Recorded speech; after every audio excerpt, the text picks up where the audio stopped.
Welcome to this week's edition of PNR for Thursday, May 16th, 2024. I'm Rob Acapora, your host. Normally, I would be in the bunker somewhere on the Jersey Shore with my partner in crime, Annabelle, but because of other things that I had to do, I'm kind of in a, let's say, side studio somewhere closer to the beach. Annabelle's a little jealous of that, but she's got the better studio. I am Rob. How are you today? Very good, very good. We got a lot to get into, so why don't we bring in the boys as we go to the left coast and Thor Sandalwood, our astrologer extraordinaire. And also from the UK, we bring in Mr. Rick Paul, the man of reason. On this panel, he is. Trust us on that. Gentlemen, welcome aboard for another week. Good afternoon, good evening, morning, wherever you are and wherever you landed. Absolutely. Thor, you're going to have a little workout already to start out with this first topic. So you ready for me? Oh, yeah. All right. Probably the biggest news to come out in the last 24 hours. Nobody thought it was going to happen, but here we go. This is what's up today. We're going to dive into the first one as we go under the big top. The debates are on. Nobody thought in a million years this was actually going to happen. But a little back and forth on social media has created this. 45 versus 46, the sequel. And in this case, the sequel means 45 was battling now President 46. With the debates, the first one will happen on CNN. That'll happen on June 27th. It will be in Atlanta. That will be the earliest debate that has ever happened since the debates have started since 1960. ABC will carry the second debate on September the 10th. Now, there's been rumors that 45's camp wants to do at least two more debates, potentially in July and August. In a situation where nobody thought there'd be any debates, we have got two. But do we? I mean, you got to think about this for a second. From a standpoint on 46, polling was showing that out of 5 of the 6 swing states, if the election were to happen today, 45 would take Nevada, Georgia, Arizona, Pennsylvania, Wisconsin. Our current president would take Michigan, which would give 45 the election to become 47. Don't add it up. I know it's 92, but bear with me and follow my logic. With the debates, it seemed that 46 felt the need to come on board with this. But still the question remains. We've got 2 scheduled. Will they happen? Knowing full well that we're talking about 2 gentlemen, one approaching 80, one over 80, and there is still the question of health with both of these guys. Annabelle, I'm going to take it to you with the cards first, or do you want me to go to Thor, who's been doing some work on the dates, if I'm not mistaken? I have the chart of Joe Biden that I can bring up with everybody, and then the chart of 45. We've been talking about that, the few others, but the first thing I want to bring up is right before these debates. The first one is scheduled June 27th. Correct. Is we have the Saturn retrograde, which is starting in June. We talked about a little bit about this in the featurette that Annabelle and myself did, where we're talking about the election. But the Saturn retrograde, it starts in June, and it goes all the way till like November 15th. So it just happens to include this whole last leg of this election journey we're essentially going on. What Saturn retrograde typically does is Saturn, it tends to, when it's going retrograde, it loses its strength. And Saturn represents stability. It represents fixed form. It also, by the way, is the planet of old age. So, really? Yeah, so it's kind of interesting. It's going to be affecting both of their charts. So, could we see with Saturn going retrograde, could we see then less vitality with actually both candidates? Yes. Now let me bring up I got Joe Biden 40, if we want to call him 46 or Biden, I don't know. Yeah, well, you know what, since we're calling one 45, we'll call the other one 46. Just so we got 46 here. So one of the things I want to bring up, I'm actually quite concerned about 46's health, probably more so than 45. Because, and I'm going to point it out in the chart really quickly here. Let me pull up the screen so I can draw on it. But the transiting Saturn right here, it's in the sign of Aquarius. And you'll notice it's going over this planet called Ketu right here. This is one of the karmic nodes. And Ketu, what it does is it tends to scatter the energies. It tends to, they notice they call this the circuit breaker. It's the planet of, it tends to remove things from our life script. So Saturn, it represents your stability, your vitality, and it's going right over natal K2 in Biden's chart. And so I'm a little bit worried about, this could represent a loss. K2 can represent a loss of control, surrendering to forces that are beyond his control. And so there is this lack of stability. This could represent bodily vitality in a lot of ways. So I'm actually quite worried about this. We also have the Mars. Before you go on, since you talk about surrendering, do you feel in a way, because of the fact there was a lot of rumor and conjecture there would be no debates, and now suddenly Biden's stepping up for at least 2 debates based on what we know? Did he surrender in this case, feeling he needed to go down this path and make the debates happen with 45? Yes. I think he could be surrendering to pressure around him. And one of the things I want to bring up is this is interesting because this transit, when Saturn goes retrograde over K2, what it could represent in this, there could be a chance that he doesn't make it to one of these debates. So even though all of the best intentions are there, he's expecting to go. He's even talking like he's on the UFC right now. I'm not afraid to go against 45. We're gonna. Oh no. I'll even give you the direct quote he gave. Make my day, pal. I'll even do it twice. Ooh, yeah. Did he really say that? Yeah, he did. That's what our president said.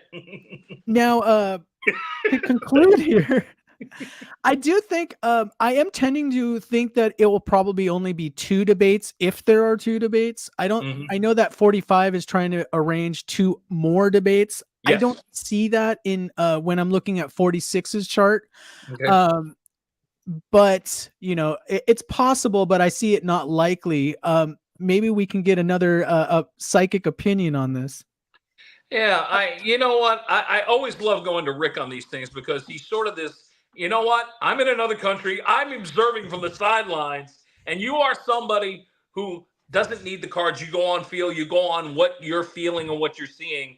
Give us some insight, my friend.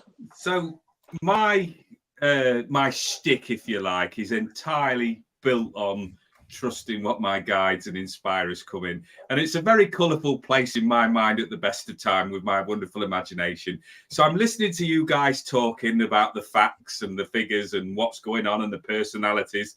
And all I've got going through my head as I'm sat here, and I'm weighing up which is the stronger pull. I've either got Bert and Ernie from Sesame Street or Statler and Waldorf sat in a stall there at one another. And I'm just... I know that these things have to happen, that people have to put points forward and counterpoints and all of the rest of it. But like as an observer from miles away, I'm just going, it's like 2 old geezers poking one another with a stick. And there's bigger fish to fry. I mean, there's serious implications for what is going on. But in somebody, one of the team just going to like pull it all in and just go, right, we need to get serious on all of this. We need to start of, take away the media exposure and actually get down to the nitty gritty. Because for me, we're talking about vitality, right? Well, we're either up to the job or we're not.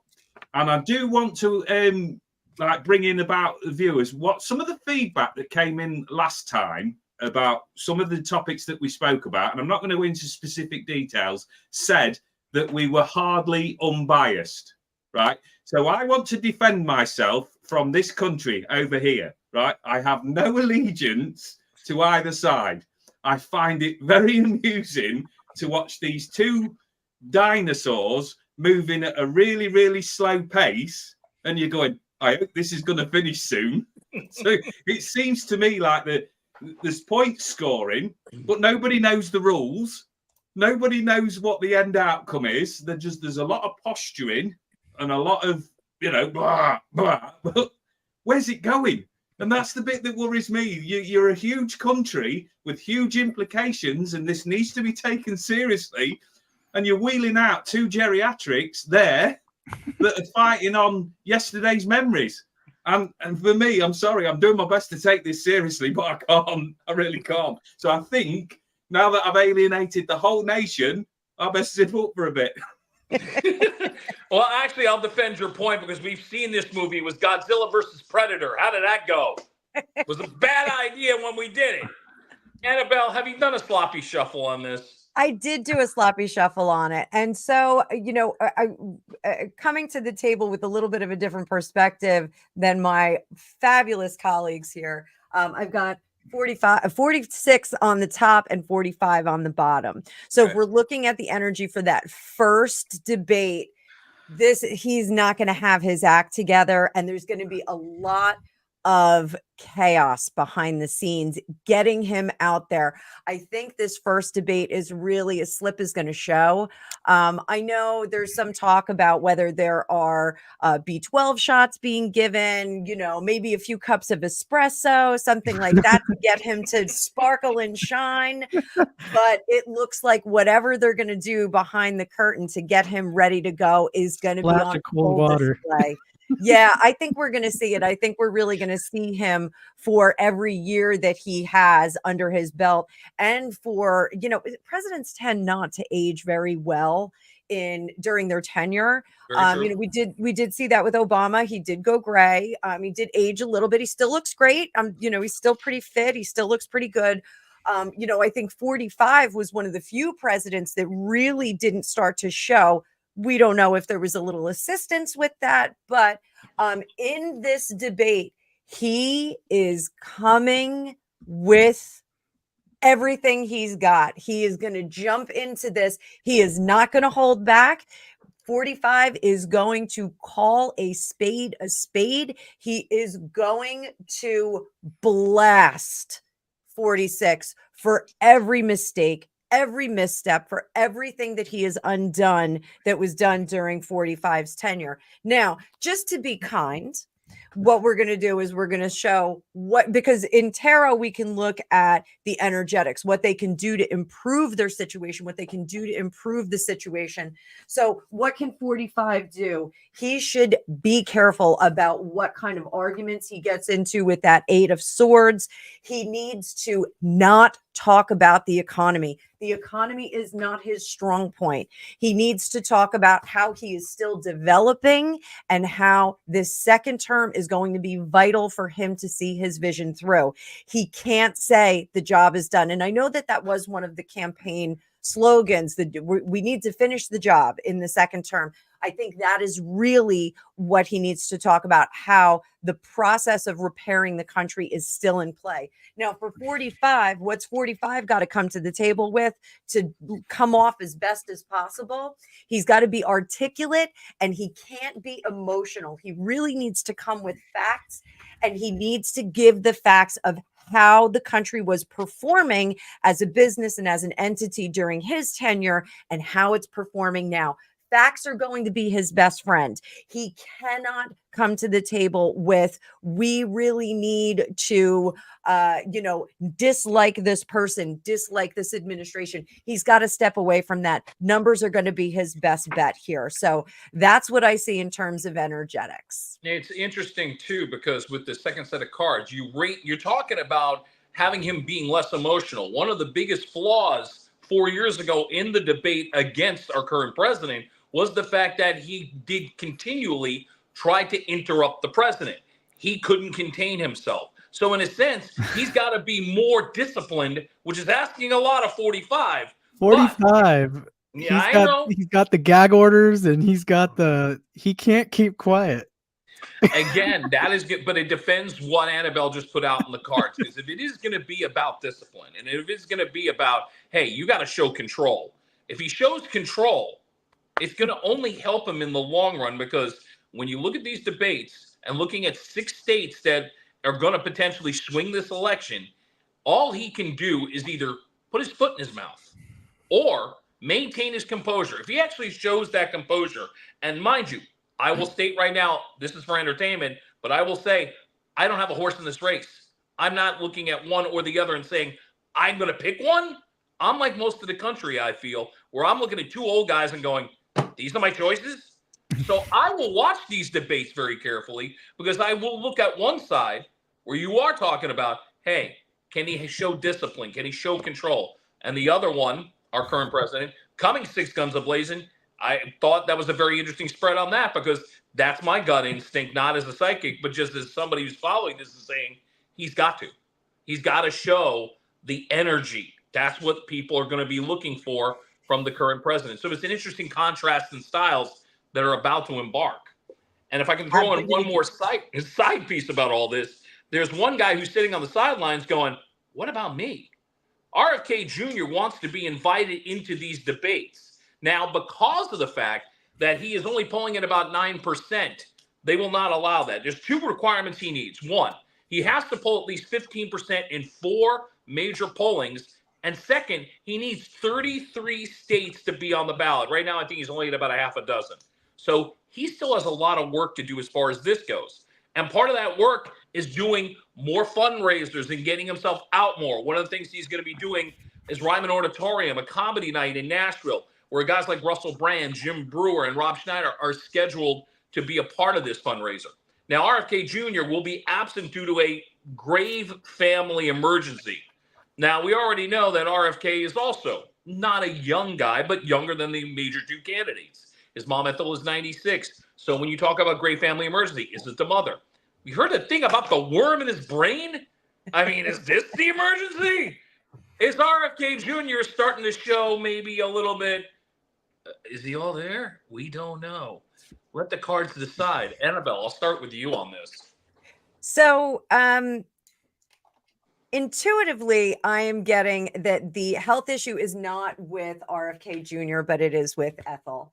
She did just turn 96. That lady has been through a lot, and I am going to highly recommend, if you don't know anything about Ethel Kennedy, get the book, The Other Mrs. Kennedy. It is out of print, but you can find it on Thrift Books and some other eBay, those kinds of auction sites. It is a fascinating read into the Skakel family. They were much more conservative than the Kennedys that she married into, and they were much more wild. They were a party family. There's a story of legend with Ethel. She was a very horsey gal, meaning she rode horses, not that she looked like them, but she would ride her horse through the foyer of their home up in New England. So quite the wild family. There were some substance abuse issues with alcohol, and there was a connection to the Martha Moxley murder in New Haven, Connecticut. So a nephew of hers, 2 nephews of hers were suspects. One, Michael Skakel, was actually convicted, but it was overturned and he is out. And I believe that case is still ongoing, made quite famous in modern times by Mark Furman of O.J. Simpson fame. So I know a lot about this. But what I'm getting from the RFK Jr. spread is that he really is trying to do this balance between, he comes from a political family. There is a legacy there, and he's trying to figure out if this is really going to yield the results that he wants, if the effort is going to yield the results. I do think that he has support from his family, but it's a mixed bag. I think some people want him to stay in the background a little bit more and not take that top seat or not fight for that top seat. Camelot is truly dead in this sense. There are some mixed emotions about how the process is going on his part. And it's not, he's not thrilled about the way that politic now. The people on the inside are very much opposed to him. So the powers that be, that democratic process or the democratic machine, the Democratic Party is really not keen on this. They want a Camelot 2.0, which I think they were aiming for with the Biden administration, and they kind of fell from the mark. Here, he's going to have a lot of things to say about this. I do think if someone else gets in, not 46, I think that he may have a position somewhere in the administration, but they want to put a muzzle on him. They really do. And he's kind of a wild card. He's an interesting, independent person. Really, if we were looking for a middle of the road candidate, I think he's really there. He's outspoken on a couple of wild topics, but I do think that he kind of fits the bill for that. I think he's got a foot in each pond. And I think if people step away from some of the conspiracy theories that he has, and I did say that, we do get a very interesting middle of the road candidate. here under the surface, very worried about mother with that Empress card in reverse. So I think that this grave medical situation or family medical situation, I think it really is more toward mama and not toward him himself. So the media is probably going to spin this, as we see here, that it's him. He's not all there. So I do think we're going to get that kind of response. Back to you, Rob. I think what's interesting too is that when you talk about where he's getting the support, most of the support, you might be surprised to find, has been with younger voters. When they're doing the polling, he's getting a lot of support from that demographic. He has managed to hook in with that, and that's the reason we're still talking about him. He's still, I'll say it this way, a fly in the ointment is the best way of putting it.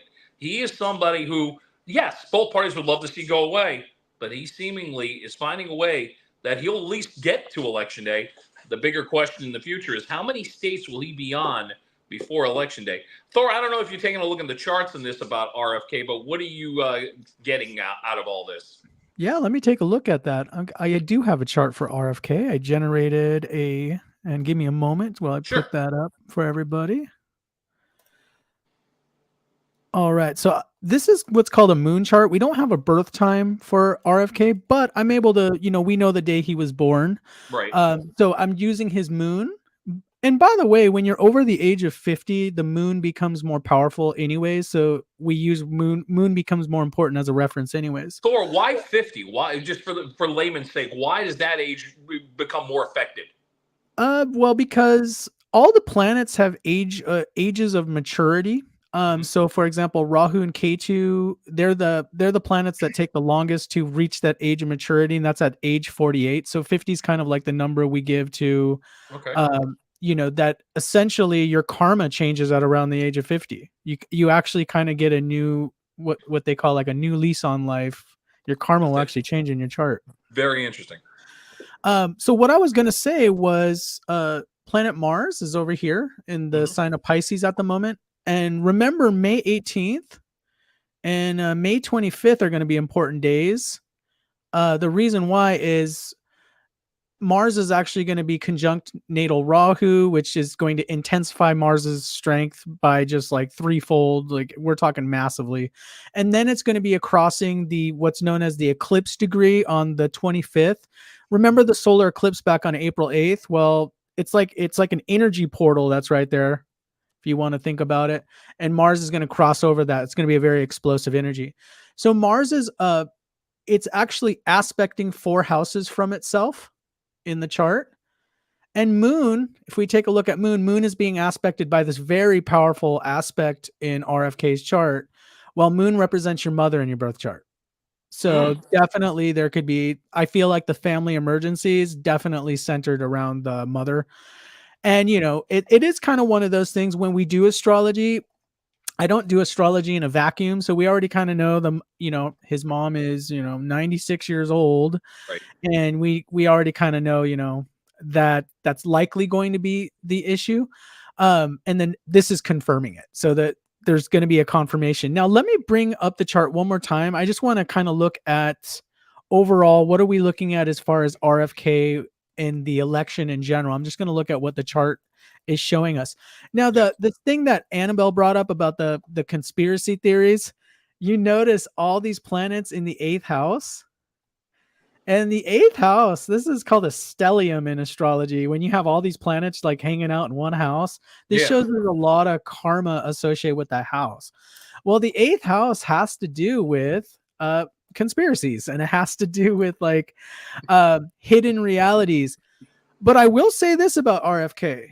With those planets in the 8th house, I really think he actually really does know some things behind the scenes that we might not be privy to.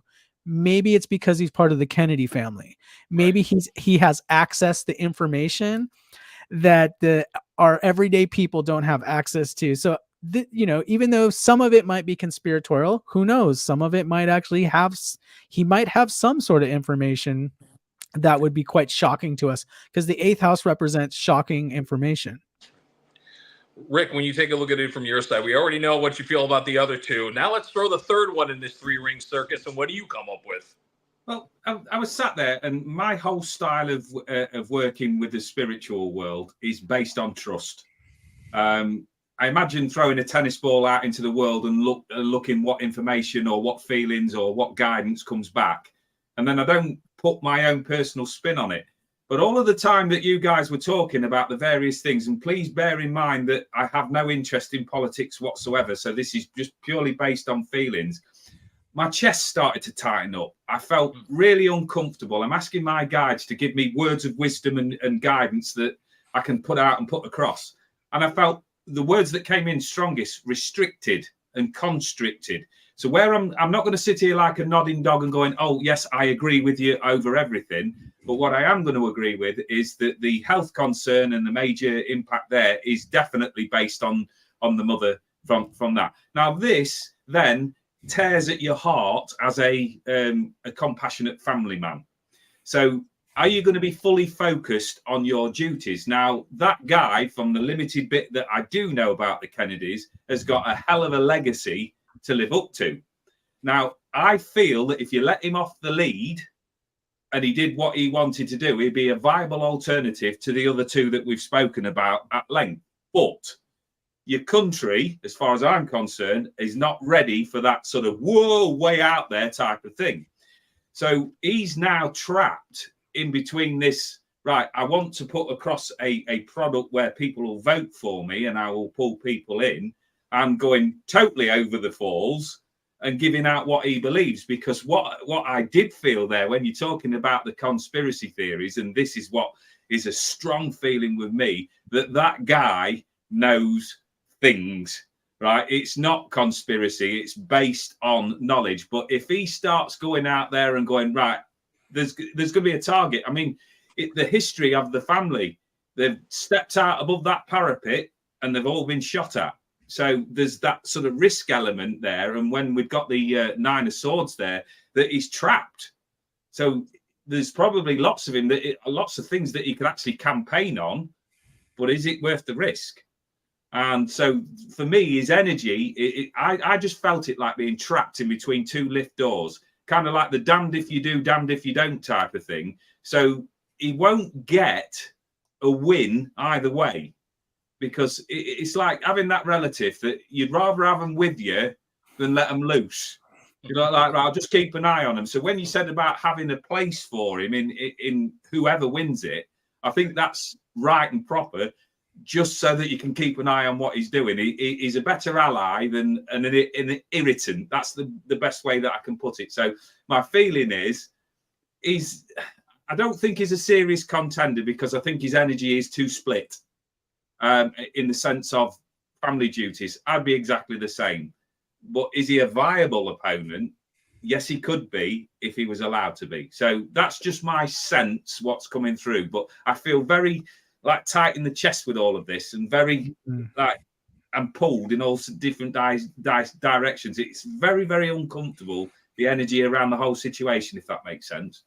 It does to me, because, and I can take it one step further as somebody who doesn't have vibes like you, Rick, but you are talking about a guy who may not be the most viable candidate, but yet you got the both factions of the two major parties that are trying to make sure that this man never sees the light of a debate stage. Why is that? Because maybe, just maybe, RFK Jr. could out-debate both of them. Then what happens? Then you got a chaos factor where he starts to gain. And it goes back to what Rick said.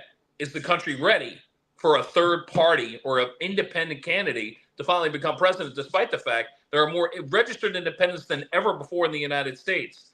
It's a very interesting thing, and I do feel he is in a no-win situation. It's something we're going to watch very carefully over the next few months, seeing A, how he holds up, and B, will he get on 33 states? Could he possibly, by September, at least go to them and say, hey, I got 33 states. I'm polling at like 18%. How are you going to deny me the debate then? Something to watch for. So, Rob, we continue on. I'm sorry. Something very interesting. Sylvia Browne is a famous psychic. She's unfortunately left us, probably advising us, but she was on the Montel Williams show a great deal. They were very good friends. I loved those shows. One of the Sylvia things Browne. She had always said that the United States government was going to go to a co-presidency eventually. That was something that she had seen in her vision. Now, I think she was off by some years. I think she did make a prediction to what year it was going to happen, but I think it's a very interesting perspective given what's been going on in our country now, and I'm very curious about if that's a possibility in the future energetically. I think that will likely be another featurette that we do on the channel. I just wanted to throw that out there, that there are other psychics that have seen a different path for the presidency in the United States. As we wrap this up, then let me throw one thing at you, Annabelle. There are some people that would say when Obama became president, he chose Biden for his experience. Biden, to his credit, he was probably the most active and the most powerful vice president we ever had. I don't know if you go far as to say it was co-presidency, but we definitely saw the vice presidency in a different light during the Obama administration. Was that sort of the door opening? Because if you look at this administration, it's a little different. It may well be, but what she was directing was that it would be a representative from the right side of our government and the left side. We would have kind of both sides contributing, kind of a purple government headed up by two co-presidents, which I think is very interesting. Given the debates that we saw between the 45 and 46 historically, it could get a little messy if you do that. Sometimes you can't have two cooks in the kitchen, just saying. So I think that's a very interesting one to look into. Appreciate you bringing it up. Yeah. Absolutely. We continue on. We go to Zelensky.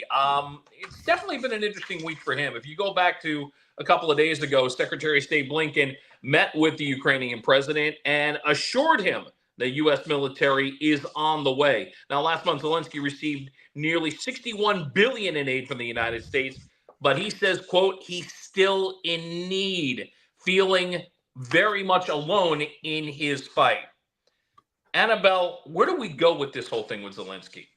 So I'll be honest, my readings on Zelensky, I don't get a good vibe from this guy.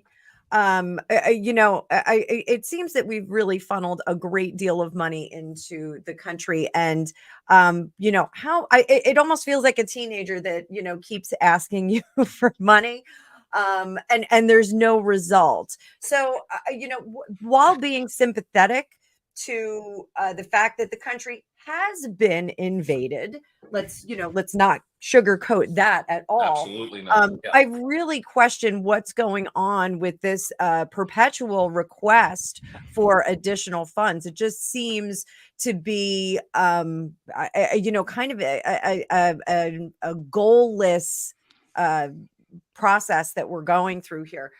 Throwing some cards on him, he's still working toward a goal. I'm going to pull another card on that in just a second. I'm going to clarify this card.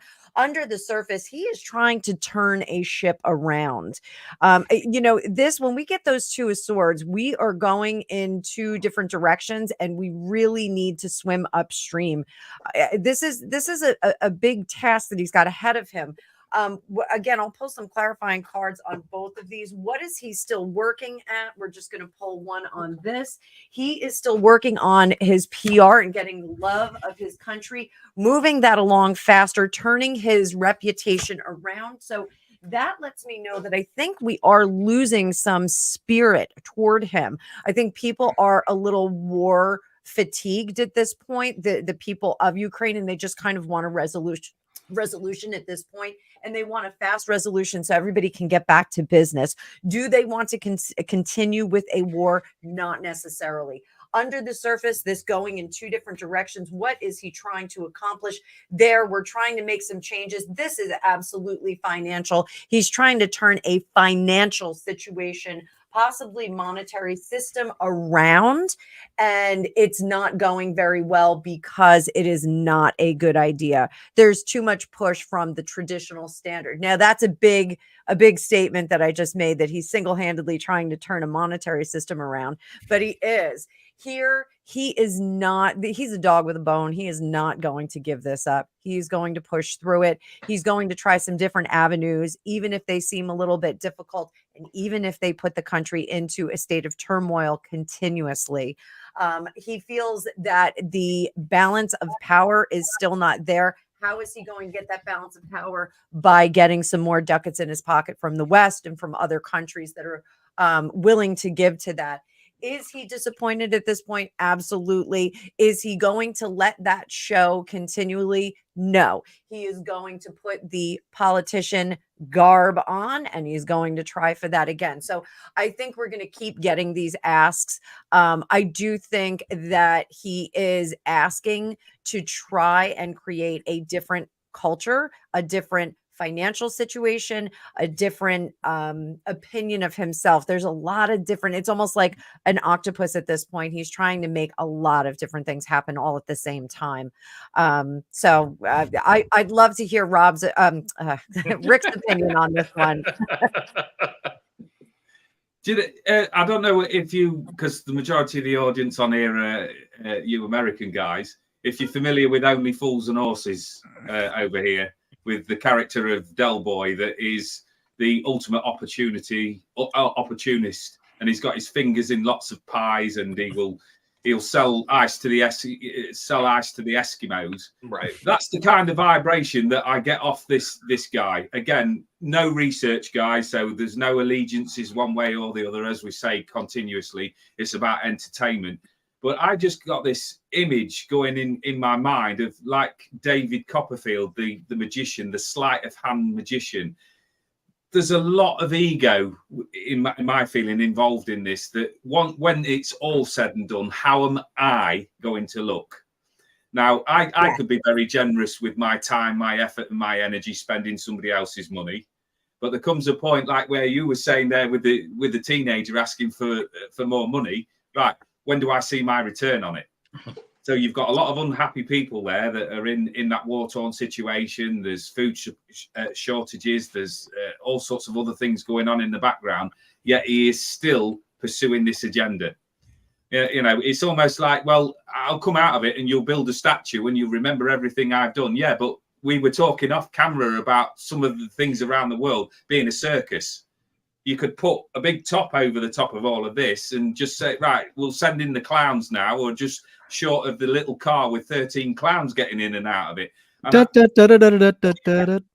just got this, and my heart is going out to it, but I just don't feel that we're getting the true story. I feel that the media are misrepresenting it. And it's like, how long do you indulge the petulant child? How long do you keep sending money and throwing money at something before you turn around and you say, actually, whoa, hang on a minute, let's pump the brakes. Where has that money gone?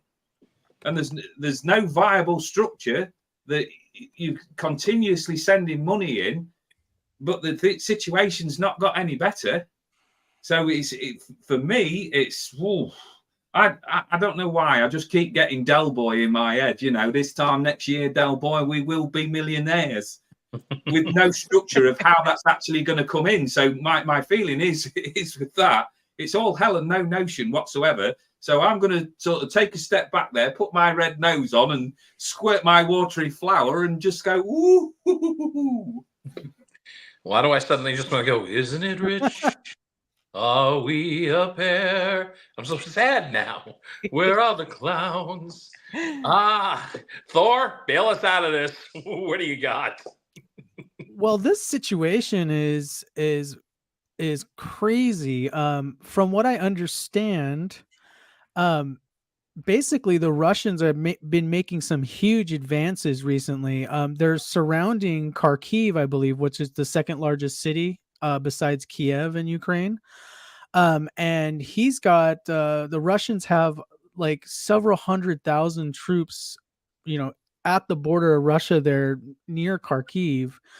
And you know, I think this situation has turned into such a boondoggle. I mean, we were told 2 years ago that, you know, that Ukraine was going to basically defeat that Russia had basically no capability, that they were a bunch of buffoons. And now we're seeing that they're making some serious advances. When we look at the initial population of Ukraine, and some of you in the comments could correct me on this, the country has like a population of 44 million people. And since the start of the war in February 2022, like 30 million people have left the country. I mean, the country's pretty much I mean, it's like a hollow shell of what it was. Now I do want to take a look at Zelensky's chart because I do feel like it's going to give us some information, and I actually see some troubling things in Zelensky's chart. Now, before that, even I do want to bring up, I think he's even had some ministers that had to resign under corruption charges. So we don't necessarily know, and maybe the U.S. Congress, maybe they need to do a congressional audit of where all these funds are going, but who knows where that's going to go. But let's go ahead and pull up the slide for Zelensky. This is my first time actually looking at his chart, by the way. Interesting. Here's the chart, and one of the things I want to point out, you remember the eclipses that recently happened were in the sign of Pisces over here, and then the sign of Virgo. And these eclipses happen right on his Rahu Ketu axis. Okay, this is the axis. Remember the eclipses that was on March 25th and then on April 8th? Having a little brain freeze there.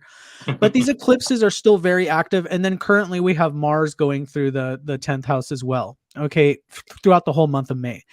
What I want to bring up to this is you'll notice Ketu's in the 10th house, and essentially Rahu's going over there. This could represent someone stepping down. Yeah, this goes pretty deep. This could represent someone stepping down this year, or I know that they're under I believe they're under some sort of martial law right now. They're not really having elections because they're under a state of emergency. So I think Russia's saying that, because they're not having these elections, that he's not legitimate anymore. So we could see where this goes with that. I mean, they might be creating a justification, whether they're, could we see them going into Kiev? Could we see, I'm seeing some serious trouble coming in for Zelensky though, with these eclipses, because Ketu in the 10th house can represent being removed from power. And knowing how important it is that the world is watching this very carefully, because again, the one thing that we're trying to avoid, obviously, is Russia taking more power. So it raises a very interesting question. Quickly, individually, I'll start with you, Annabelle, because you talk about the funding, and we've talked about what's been going on with that. Will they, in the next 6 months, do you think the money stops, or do they find the money from the rest of the world? Psychically, I think that the large amounts that were graciously given, I think the large amounts have slowed down. And I do think that countries are going to continue to reduce that amount of money that they're handing out. The world economy is at a breaking point. And if we keep funneling money into an endless war, what does that do? You always want to look, in a business at your return on investment. I think countries are very much looking at the return on investment. How valuable is Ukraine for the countries that are funneling money into it? Is it going to be this endless war? So I think we're going to see a slowdown of that. I think that is the reason for this article and this PR that we're hearing from him. Hey, we're drowning over here. We still need some help. So I do think that the spout is being turned off. So they still may have a little bit of money. On the other side of it, and it's a bigger topic probably for a featurette, we have China and Russia, they're like this, and right. Yeah, well, Putin and Xi Jinping have a very good relationship. They have a lot of things that are in common, personally and professionally. So they have a very good working relationship. They are a power duo that should be handled very, very carefully. Are they going to be able to funnel more money in there? I scratch your back, you scratch mine. We may see a situation where we're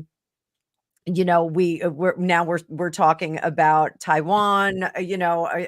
We really have to be very, very careful about those two. You know what I was going to add, Annabelle, was from what I'm reading, a lot of people thought Russia didn't have the capacity to continue the war for beyond a year. And apparently Iran has been giving them drones. And apparently they've been getting a lot of artillery weapons and things from North Korea even. and then they've been getting a lot of their minerals from China. So that it's almost like they are receiving this support from these other countries that are, what do we call them? The BRICS alliance. Well, some of them are not in the BRICS alliance, but there does seem to be this axis that is coalescing. Yeah, I agree. And the thing, as a student of Russian history, you don't see a lot of what's going on in Russia. They don't show their hand. They're great political poker players. We're still finding, Russian archaeologists are still finding entire villages that were razed and eradicated during Stalin's reign.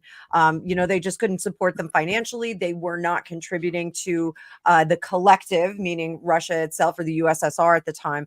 So the government went in there and would eliminate all of the people there and raise the cities and bury them, or raise the towns, not cities. But, we're still seeing that. So, they do keep a lot close to the chest. And I think, that speaks volumes about how their leader for decades now was the leader of the KGB, or KGB, as we say in Russian. I do think that, he knows how to keep a secret, and he knows how to hide some things there. So a very interesting political player. I get accused of being a Putin fan a lot. I think he is a remarkable political player. I think he is incredibly intelligent, and I think he is someone to handle very, very carefully. We do need to have someone very strong working with him, not against him, here in the West. That's just my opinion. Rick, I'm going to give you the last word on this. Yeah, there's not a lot to add on it, to be honest. My sense is that there with the one thing I don't think we have considered, we've asked the question whether finances will continue to be sent at whatever volume, small or large. But here's one I'm going to throw in from this side of the fence. Can you actually sustain sending that amount of money in? Is your economy that strong that it can be affording to be bleeding that amount of money across to another country? It's all right having that, that sort of humanitarian effort there, that you don't want people suffering. But how much can you continue to give? Because I'm guessing pretty much with you guys that there'll be other projects on the go that are also taking money out of your economy. So it's maybe there's a place there to consider. Can you actually afford to keep doing it? Are you willing to put yourself into more debt for something essentially that's just peacekeeping? So it's a strange one for me. I'm sat there and I'm going, yeah, where is my stop point? Where is my line in the sand where I'm going to say enough's enough? And it's a pretty much, I'm just feeling it like a tightrope. So I think what would benefit your country is to stop with the money. But then what happens to everybody else there when they're not getting the money? You're basically being thrown to the wolves. So thankfully, I'm not a politician. I just like to read tarot cards. So that's where my knowledge starts and ends. Okay, thank you. Perfect way to go out on that segment. We got one more, and this is where I go to Annabelle, because she's the resident expert, because we're never gonna be royals. Royals. Set it up, Annabelle. You're the resident expert when it comes to these people. There's been a lot going on in the royal family. We had the reveal of King Charles III, his new portrait, and I do have it in our deck slide, and it is getting mixed reviews. It was created by an artist who has done portraits for Queen Camilla. He's done Carol Delvenier, many notable individuals, and this really is his style. The one thing that is different is that the red is not quite so upfront, not quite so bright, not so, quite so vibrant. So one of the things that the reason why they did the red, and I just want to clear this up, is that it was an homage to the Welsh Guard uniform. A bit much, in my opinion. There are some individuals that are mirroring the portrait, and they're getting a very curious goatish head in the middle. I saw that. Yeah, it's very interesting. The monarch butterfly was something that was requested by the monarch. He did ask that was there because it is rebirth. It also is paying homage to his care of the environment, and it is an endangered species, the monarch butterfly. But there's a lot of conspiracy theories about this. I did do a live last night, and I talked about it a little bit. I am a big fan of doing vision boards, and one would say there is a little bit of spell casting that's going on here.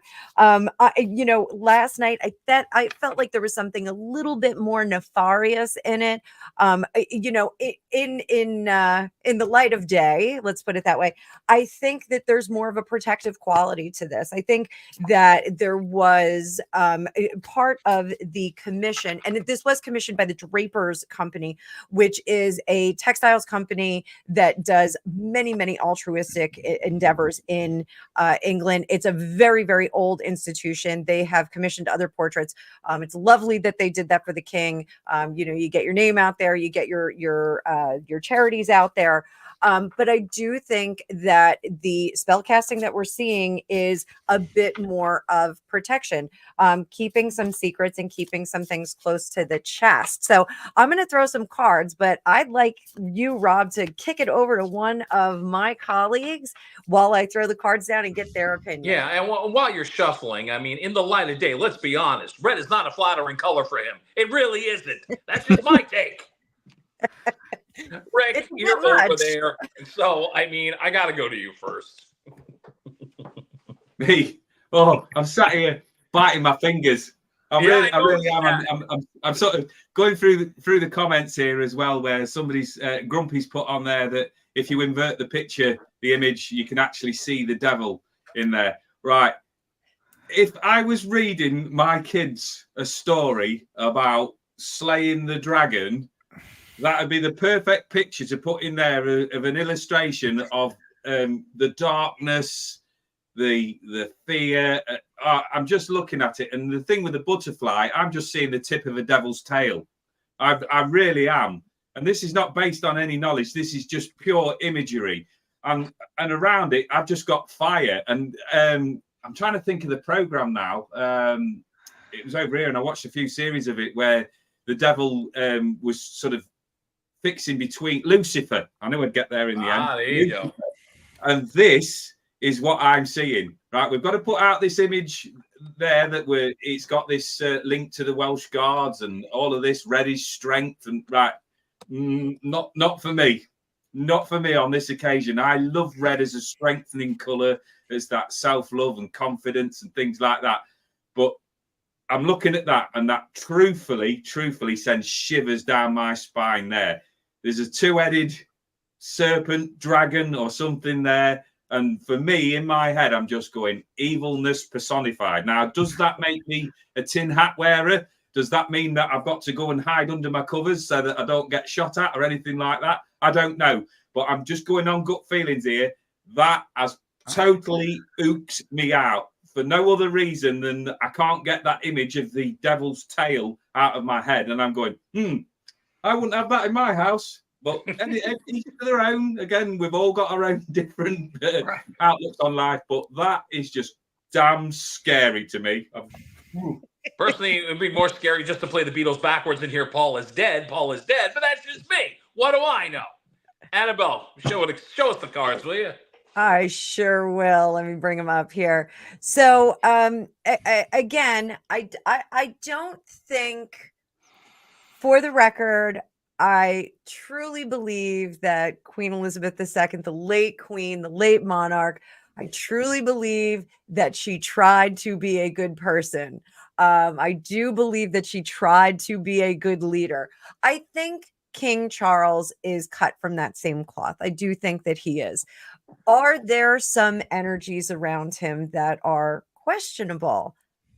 Yes, I do believe so. And I believe that part of this commission and the execution of this portrait was to separate him from certain entities, a little bit of spell casting here again, separate him from certain entities and disperse the power of the monarch. It is to dilute. There is something about this that is diluting the power of the crown in the British Empire. So, or United Kingdom, not British Empire. Sorry, take that back. Here, it is a slow burn to get to it, and there's a lot of resistance. So, while I think King Charles III is fond of this portrait because it does present some virility and some amount of fire and intensity, which is something that we don't see from him often. We always hear that he's a very emotional person. He makes emotional pleas. He is swayed by emotion. He is touched by beautiful things. I think this kind of turns the beat around for him and gives him a little oomph to get out there and counter some of the chaos that has been going on around the British royal family, around the concepts of monarchy, around some renegade royals. Here, I do think he is content to keep it at home. Under the surface, this is an attempt to bring some of that power into another panel. Let's put it that way. I don't want to say cabal, but I'll say panel. It's to bring some of that in to kind of tie them together. So, this is definitely deep, dark conspiracy stuff. Does anyone want to sound off on the cards as well? Well, we haven't. We've heard from Rick, so I'm going to leave Thor the spread and anything else you'd like to bring up here.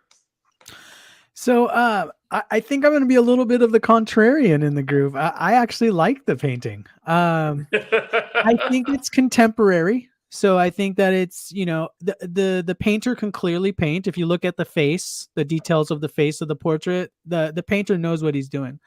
And I think the portrait was magnificent in the face. I'm sorry, Thor. I do want to say that I don't think that it was. I think the red. I think the red was just a contemporary feature, like, because he probably could have painted just like one of these regal portraits that we're used to seeing in history, but he wanted it to stand out. Hence the red. Okay. Red, and and now people, there's been some conspiracy theorists, thinking it's the fires of hell or something along those lines, and now I have read some David Icke, so I'm familiar with that area of thought. But I will say I don't feel like there's anything nefarious in this portrait. I personally think they might be barking up the wrong tree. I know they put the two portraits together and they said there's a goat's head and it kind of can be distinguished. If they were doing that, it seems a little contrived. It's very subtle, and it doesn't look absolutely for certain in my mind. I do have King Charles' chart. I'll bring that up just for a moment, since people do love seeing the chart for King Charles. Let me bring that amazing. up. Like I've learned in this whole thing, the obsession with the royals.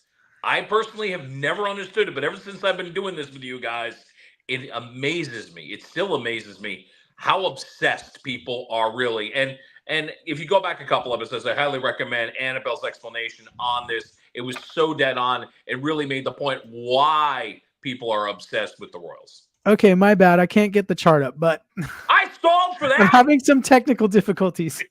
But what I will say is I do have the chart. For some reason, StreamYard's not detecting the window, but that's okay. So what I do want you to know, he is in a period of intense healing from trauma that he went through, obviously with the cancer treatments and things like that. And Saturn in the 8th house, which that's what's happening right now. Saturn's in his 8th house. This represents intense transformation. If you look at King Charles' chart, he's got Saturn in the 2nd house, which shows a personality that's actually very conservative. They're very concerned about protocol. So this portrait might actually be a little edgy for King Charles. I did notice when he was pulling the thing, he did a little. Did you guys notice, like, he kind of jerked away from it when he pulled down the covering on the painting? I don't know if he was live video. Did he? We need to see that now. I don't know if he was just avoiding the cover falling off the painting, or if he was taken back because the red was so bright on it. I mean, he recoiled a little bit. That's the distinguishing feature. It is really red.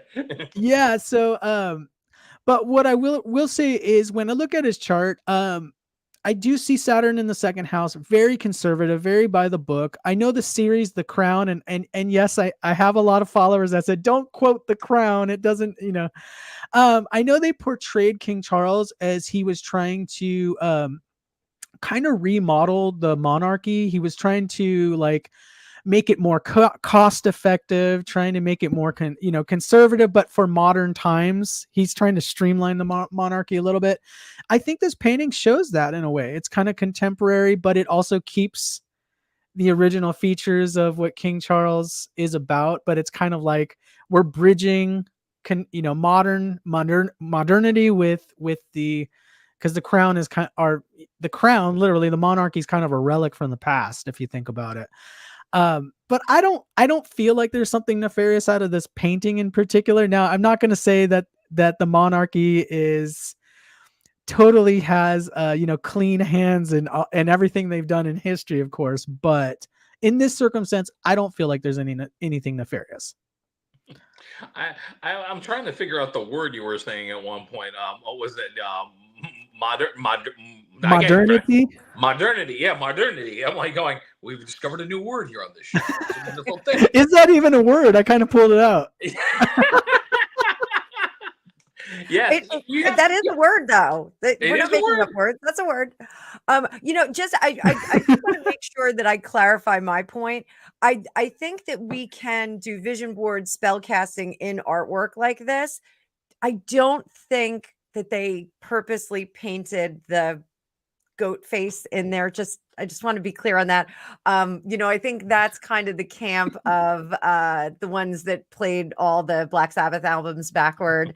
So, but I do think that there was some effort to offer protection to him through an artistic form. So, that and Thor, I don't dislike it. I don't dislike it. It has to grow on me. I'm going to leave you all with one thought since you brought up the goat, because in modern times, what does the goat stand for? The greatest of all time is Prince Charles the Goat. Ponder that one till next week. Nah. Annabelle, what do you got coming up during the week? So what do I have coming up during the week? Well, right now I am running a sale on readings. I'm doing a discounted reading for the entire weekend. My Friday has already booked up. I did a pre-sale with my VIP clients and they took up the whole Friday. So I'm going to be busy with that. But I still have ample availability on Saturday and Sunday. Monday, as always, I have Vibe with the Tribe with my good friend Rick Paul over here. We have a great time. We do it at 6:15 New York time. That's 11:15 in Greenwich Mean Time. And we basically just start out your week and kind of kickstart things and give you some tools to vibe high, inspire some positivity, give you some actual takeaways that you can employ in your life to make things a little bit better for yourself. Good stuff. Good stuff. And don't forget to follow PNR on YouTube. And there are a little bit, when we get news, we'll focus in on it and we'll bring up the cards and whatever is necessary. So this is the weekly meeting, but there are daily meetings as news happens. This is where our panel comes on board and Annabelle brings in her panel of experts as well, outside of us, to focus in on what is happening in the world. We just tried to sum it up one week, and there was a lot going on this past week. I think we did a pretty good job of touching on all the big stuff. Panel, we reconvene next week. Same bat time, same bat channel. With that in mind, until May 23rd, 1 p.m. Eastern Time, 10 p.m., 10 a.m. Pacific, 6 p.m. London time. I think I got that right. As you put up the world. Hey, perfect. That is all for now. For Annabelle, for Thor, and for Rick Paul, I'm Rob Akinpori, your host. As we'll say it every time, we'll see you next week in the future.